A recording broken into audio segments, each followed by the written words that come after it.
Yeah, just move around, mate, whenever. I've got 2 to put in, so if you want to move around, just feel free.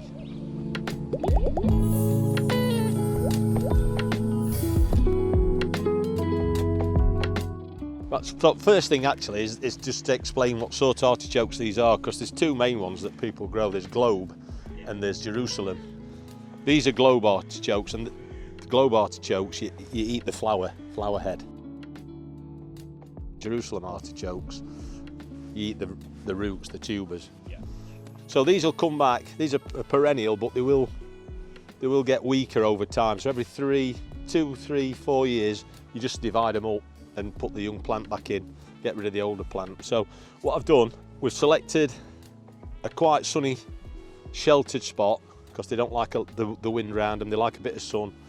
And I've made sure that I've enriched the bed with some of our compost out of our compost bin, and I've saved some, because what I'm going to do is once I've got them in, I'm going to mulch around the top. So they do like free draining soil, but they also like it humus rich, so it's quite a tricky combination to get. Because they become quite big plants, I'm going to put them about 2 to 3 feet apart. So I'm just going to dig this hole out. As I say, they'll get plenty of sun here, and it is fairly sheltered. It's quite a nice day to be planting out today, because it's not too hot, not like yesterday. They've been in greenhouse, haven't they? And they've had a bit yeah. I mean, I've trimmed off a leaf off that one, because we've had a bit of slug damage on it, but they're quite robust plants now. So I'm just going to tip that out. You can see the root system. So that's ready for going in. So I've just about got that hole the right depth. So I'm just going to firm them in, because they're going to, as I say, they're going to become quite a large, substantial plant. And what I tend to do as I put them in is just put a little circular soil around, and you'll see why in a minute. That'll just hold the water in when I soak them in. Yeah, I tend to do it with quite a few plants, even just bedding plants, just so that the water sits with them rather than runs away. It's quite useful that if you're on sort of a heavy clay that is quite dry, because the water will just run away from them. So same with this one. As I say, I've enriched the soil, so there's plenty of humus in it, and it's quite sandy as well. Put a bit of time and effort into preparing the bed. As I say, I want them about 2 feet apart, so that's about a minimum 2 feet apart. Get that one in. These, I think I set them in around about January time. You can set them earlier. Yeah, you can set them in December and take them through the Christmas period. But yeah, I set these in January. They were quite weak for a while, but all of a sudden they took off and made a decent plant. I've got a couple of spare plants, so if these get attacked by slugs or snails or whatever, we have got some backup in the greenhouse. It's always useful to do that.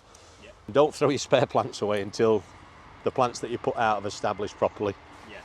So I'm going to give these a good watering in, and they do like potassium. So if you can get the feed like ours, Old Grow, that's got quite a high ratio of potassium in it, it's really good for them. Yeah, for potassium. Yeah. So just give that a mix round. And I will feed these every week with the Old Grow, right through the season. So I'm going to give them a real good soak in.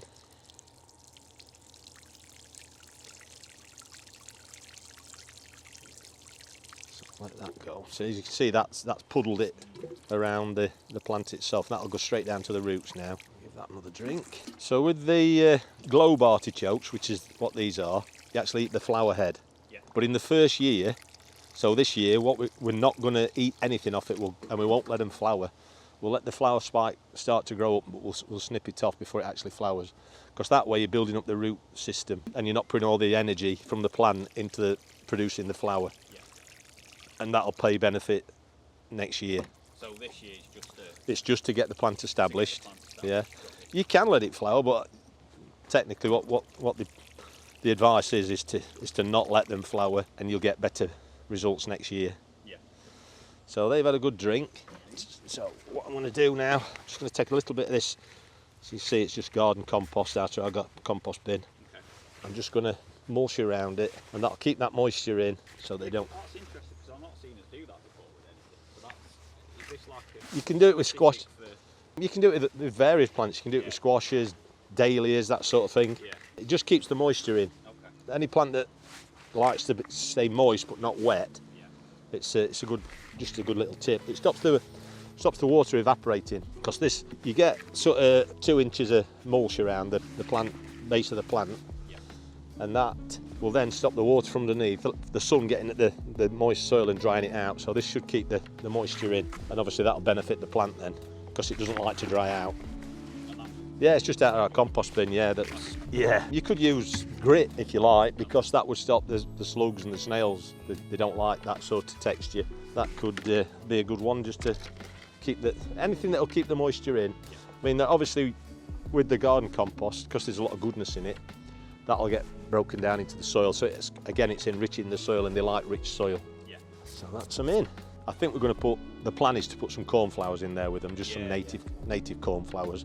We won't put too many in, because obviously we don't want it to compete with the crop that we're growing to eat. But this year's not so bad, because we're not going to be harvesting the globes. But yeah, the thing about the artichoke is they're edible, but they're also very decorative. But when you eat them, you don't really want them to be in full bloom, because it's the fleshy part of the flower.